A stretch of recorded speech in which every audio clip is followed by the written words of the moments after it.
Hello, happy Monday. Okay, so I have a meditation for today, a thought, and Coconut wants to say hi. So there's something that's been on my mind, and I've been meditating on it, and it's the concept of how some plants are the first years that they are in their development, the first years of their life. It's normal for the plant to need to focus on its root development instead of the fruiting, flowering development. In particular, I have a grape plant and a clematis plant that I've been working with. And I feel like it's very symbolic of at least my journey. And I know probably a lot of you out there too, where sometimes we're so ready to just focus on the fruits and the flowering, the showiness of it, the outer exterior of the production. What's really interesting too is also if the plant during like the first years of its root growth development, like the first 3 years of its life.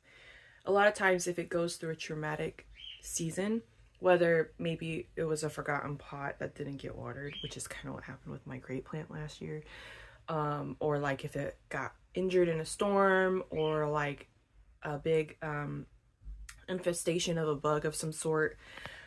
Sometimes that can kind of slow the process of the plant's root growth, but it doesn't, if the plant still survived, it doesn't mean that all is lost. It just means that it's going to need that time to recuperate and to grow those roots, because that is the priority of the plant right now, is to focus on developing roots before focusing on the growth outside, whether you know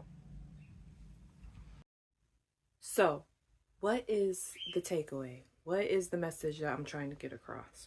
Is that for me personally, and maybe others of you, when you were in that season of life, maybe if you went through a storm or some sort of traumatic event, or maybe the root growth hadn't had the chance to develop yet, there is that time that it takes to focus just purely on the growth of your roots, getting grounded, being steady, being able to wend and take, to be able to handle hardships when they come your way. And a lot of times if a plant tries to produce a lot of fruit and flowering, but the root system isn't developed, the plant can actually, it won't thrive to its full capacity because it's not able to handle it. But if it has a strong root system, later down the road, you will be able to have more of a fruitful harvest or flowering.